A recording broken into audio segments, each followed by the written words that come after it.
So this movie's been doing fairly well, but did you know that there's a group of people calling to boycott it? And they slammed on the brakes and the It boat goes went right straight through the through his guy's head. Maybe that's what inspired the movie. Black Friday is crazy.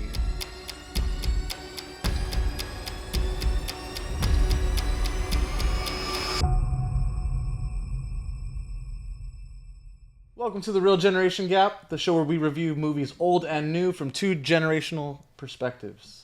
My name is Shane Schildmeyer. I'm Fred Satilli. And today we are reviewing Eli Roth's Thanksgiving. Alright, before we get into the review, please make sure to give us a like, a comment, leave us a comment what you guys think of this movie, if you've seen it yet, and most importantly, please subscribe. Subscribe so we can keep doing these reviews. Alright, let's get into it. And I think that Eli Roth really delivered with this movie. Do you? Are you a big fan of horror? No. This is not my genre. I don't care about teenagers killing teenagers or any of that kind of thing. Mm-hmm. I've seen a couple of them that were kind of funny. Yeah. It's interesting to me that is a genre. Yeah. It's not. If I had a list, like if you just told me start listing genres, I wouldn't even think of that. I did see Eli Roth's Hostel 2 because I saw Hostel 1, and I didn't realize that it was him. But I think it's funny when you make that kind of movie, and it's like, you know what? In the next one, let's have Eli Roth do it. Yeah. Like, he'll do it better. He'll do it right. Yeah. And he did do the first one, too.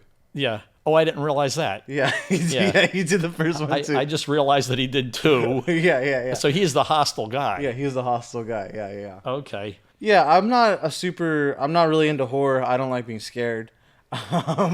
But my favorite horror movie is this movie called The Witch, and that's more of a suspenseful, slow burn kind of movie. Mm-hmm. And I also like Evil Dead, which is more of a campy, fun, gross kind of movie, which I think this was a lot like. The action scenes were gross.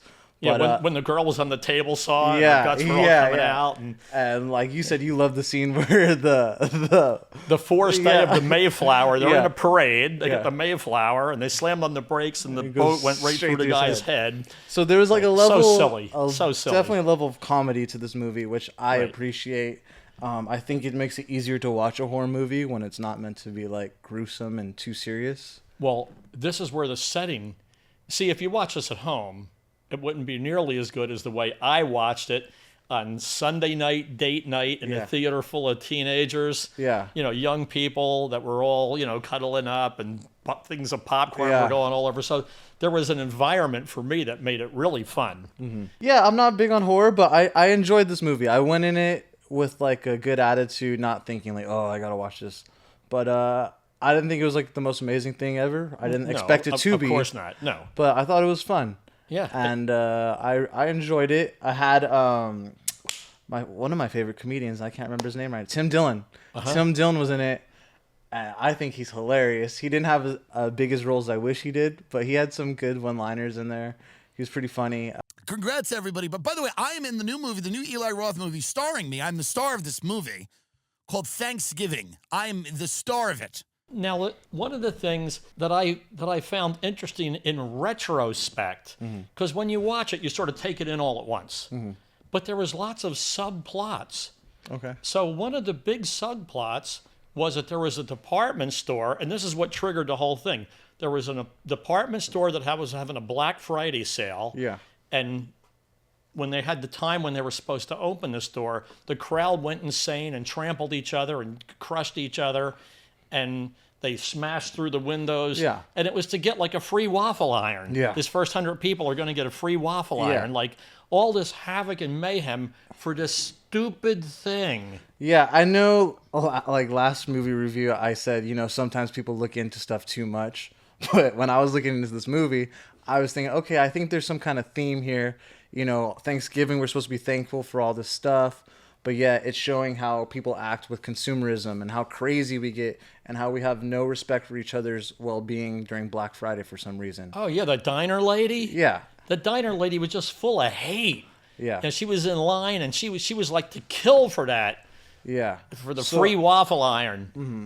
And the people were grabbing stuff out of each other's hands. I thought that was a play kind of like on what goes on in society today. Maybe that's what inspired the movie, just... Black Friday is crazy. This year I didn't hear too much going on, but in the past, Black Fridays have been crazy. Yeah, it's absolute madness. And it's funny because I did buy a new computer on Monday. Yeah. And I went into the store, and the merchandise looked like ammo in a magazine. Okay. Like it was lined up like and the computer that I bought was one of like 100.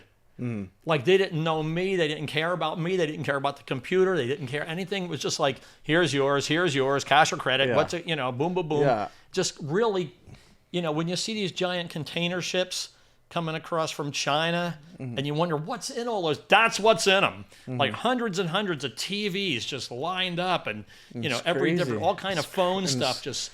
And it's crazy how society reacts just to get, a couple $100 off a TV.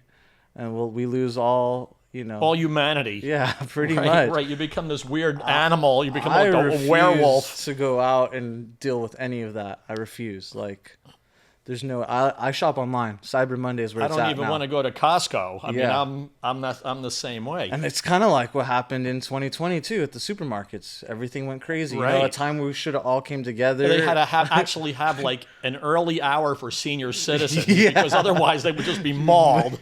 That's sad. So I think that this movie was maybe having some kind of commentary on that. Maybe I'm just looking way too into it, and he just decided to write a fun movie. But I think, maybe that's something we should think about. So it's kind of got like the hometown vibe, Well, it takes place in Plymouth, Massachusetts, and it's a Thanksgiving scene. So that's the perfect place. Yeah. Because that's, where Thanksgiving was with the Indians and everything. So that was like a well-cast location. Yeah, being an East Coaster, is it pretty accurate that's like that every year? Well, every geographic place in the country has certain things. Yeah, I don't think it's very like that over in California. We go see our family, but I don't see like a Thanksgiving. Well, it's like Christmas. You have no snow here. Yeah. So it's not, a white Christmas. I remember as a kid, like looking out the window waiting for the snow because you wanted that white Christmas, because of Bing Crosby. Yeah. You were dreaming of a white Christmas too. And it wasn't going to be Christmas without that. Yeah. So it really I bet that's a lot it. of fun. And then New England houses have fireplaces where you put the stocking. Here, you got a microwave fireplace. Yeah, so you had the whole Black Friday commentary, which was kind of good. Yeah. And everybody identifies with that because at some point everybody tried that or went there or gave up. I mean, it's when you go there at 10 in the morning and there's a line of 400 people waiting to get in before you got to give up. Yeah. Those are the diehards, and those are the ones that'll create the mayhem. No, I can't deal with that. Yeah. So I thought the movie was entertaining, and it wasn't for me. It's a date movie. It's for young people to go and have a silly date, and I just that's what I saw in the theater. Yeah, and it actually wasn't like there was some murder scenes, but it wasn't like nonstop murder scenes. And plus, when it's campy violence, like when it's like ridiculous like that, like the thing going through the guy's head, you know it's not really a murder. Yeah. It's not like a movie where one person gets horribly attacked and assaulted and they die and you care. You don't care about any of these people. They're all going to die. Yeah. You came to watch them die. Yeah, exactly. And you laugh every time they die. It's like, oh, that's a bad way. That hurt. Yeah. That had to be, his hands are cut off, or something. And, that's somehow part of the perverse fun. So this movie's been doing fairly well, but did you know that there's a group of people calling to boycott it because someone who was involved, Melissa Barrera, she was fired from the Scream franchise over, which I believe they helped produce this, over comments she made regarding Palestine and Israel, the war going on. She made some comments about that, so the production company fired her. So people were calling to boycott this movie to help support of her. She shouldn't have been. It's like kind of like anti-cancel culture almost. Right. Yeah. Okay. So I have a love-hate relationship with the story. Okay. First of all, I hate them for doing that.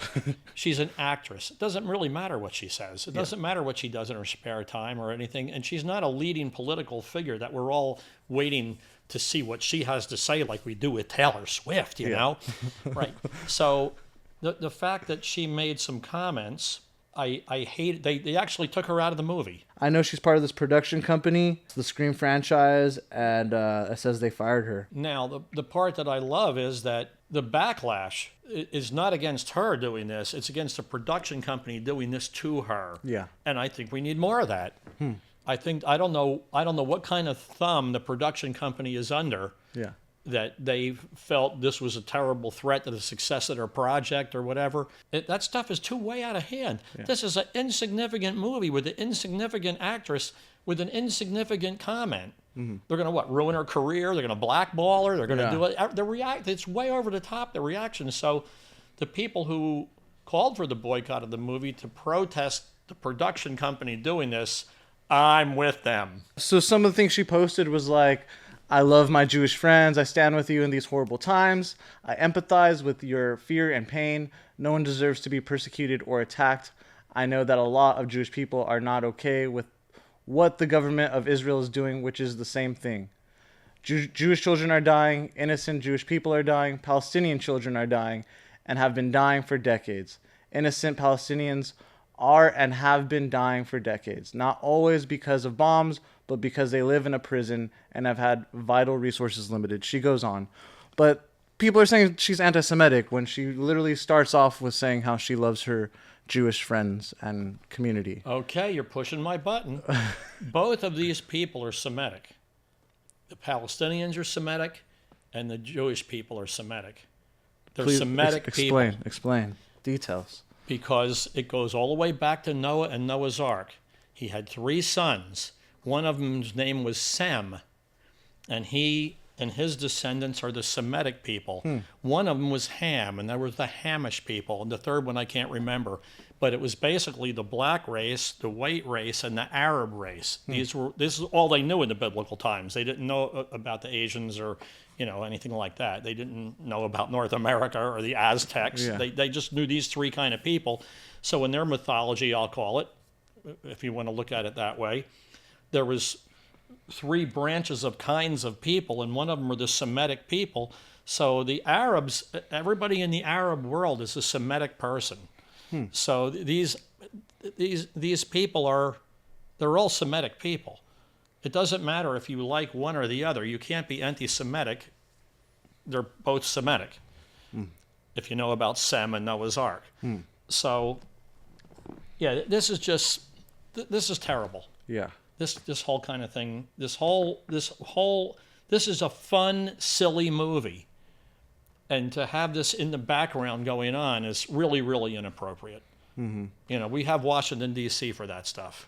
That shouldn't be brought into everybody's world. How do you feel about when say there's an actor who does a great performance, but then he says some dumb stuff outside, and let's say you agree that he said some really dumb stuff. Right. Do you think that their job should be taken away? They should be canceled, blacklisted?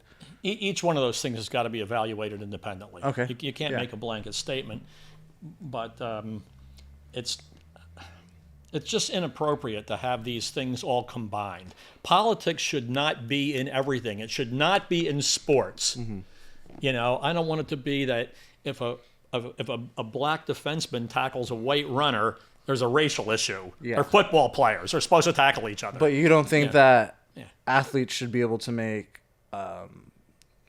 protests and say how they feel about certain... They can say whatever they want. I don't see why anybody should care what they say. It's the whole Taylor Swift thing, right? I don't care what she says. I think she's a beautiful girl. She's obviously a talented performer. Let's go see the show. How she or someone like her, Mel Gibson, right? He certainly made acrid remarks that was taken to task. The Patriot's so good, though. It really is a great. Patriot is so many good. of his movies are absolutely great. So this thing where everybody's involved in everybody's business and all that, I don't like it. I don't want to go see Pink Floyd and have someone up there talking about Donald Trump on the stage or whatever. I want to hear the songs. But don't you think if you support that person, that's part of what you're supporting? Like if they have a message they want to show you, You know? Okay, here's how horrible that is. It's a big wide world now, and everything in it has microchips from someplace, and everything has parts from other place, electronic stuff. You can't get something that's just made in one place. No. Everything. If you wanted to strictly buy American, you couldn't have anything. You know, there's so few things that are exclusively made somewhere. So when you're making a movie, there's hundreds of production people. Mm-hmm. Nobody seems to care what the cameramen are thinking, do they? No, it's just the actors or the director or producer. Mm-hmm. So I just think there's way too much of that. I don't think that there's any business that entering this thing. I don't think the production company should have made an issue of it. I'm really sad that this all goes on all the time. I feel it in my own life. Every time I buy gasoline, I'm saying to myself, am I supporting a terrorist nation that they're saying death to America? Meanwhile, I'm buying their gasoline, and am I supporting that? It's too much. Mm-hmm. You can't know the complete genealogy. Well, where did this pen came from? Well, the ink came from Indonesia. The plastic came from Tokyo. The spring inside there came from Pittsburgh, Pennsylvania. That's nuts. It's a pen. Yeah. Now that we're talking about the actress, I think this movie was terribly miscast. I didn't think that the parents looked like the kids. I didn't think that the couples looked like... well, I don't want to pick out people and say what they should have been or shouldn't have been, but I just thought the whole thing was really miscast. Yeah. I really don't know why they picked the people that they did. I thought maybe they got them on a budget, like it was... I think most horror movies are kind of like I think that's kind of a thing too. Horror movies usually get B-roll actors, no? Okay. I feel like that's a thing. Yeah, I didn't need A-roll actors in this. I just thought that the could have done a better job of making them look related. In other words, Karen was the wife of Rick, right? Yes. That looked like a likely couple to you? No, but also that you got to remember that was his second wife. Remember? Right. That's not her. That's not her her biological mom. Right. Remember, that's why. No, I understood that. Okay. They had acrimony between the two of them. You're just saying it doesn't look like a likely couple. But no. So overall, what are you thinking for this one, Fred? I got to give it a good score. Really? I got to give it. It's not my kind of movie. Yeah. It's obviously not a great movie compared to great movies, but in its genre, yeah, I thought it was really good. Okay. It wasn't the serious one like the Hostel movies are really horrible. This was a lot funnier, and I think it was supposed to be. I'm giving it an 8. Wow, really? Yeah, bad casting and all. Wow. Okay. Yeah. I'm thinking 6.5. 6.5. It had its funny moments. I laughed a little bit. The story wasn't solid enough for me, but I enjoyed it. Would I watch it again? No, but it's fun. And I mean, the people in the theater made it extra fun. Yeah. So I could see it was working. Mm-hmm. I said, wow, these are the fans, not me. Yeah. They're the ones judging this, and they all liked it. Yeah. I didn't see anybody walking out going, that was stupid. And I think that's what makes horror movies fun, too, seeing them around other people. Yeah. I think that makes it a lot more fun. I do, too. Especially when people are loud and crazy and screaming and throwing their popcorn up. And right. That makes it a lot more fun. Oh, yeah, the theater was trashed. Yeah, there was like pizza fell in between the seats and stuff like that. I was like, my God, look at these animals. But that's the business. Well, that is. And I'm sure every 2-3 hours in that theater that happens. Mm-hmm. Yep. So that's why I gave it a good score. It was a movie that had really good box office success. That's what they're going for. Mm-hmm. So they satisfied their clientele. What more do you want? That's fine with me. So we got an 8 and a 6.5. That's been a review of Thanksgiving. My name is Shane Schuldmeyer. I am Fred Satilli. And thanks for watching. Thank you for watching The Real Generation Gap. As always, please like, comment, and subscribe. Give us a comment. What did you think about Thanksgiving? Have you seen it? Are you going to see it? Was it corny? Was it fun? Let us know what you think. Check us out on Spotify if you're on your way to work, you're at the gym, and you just want to put some AirPods in and listen to us. And we'll catch you guys at the next one.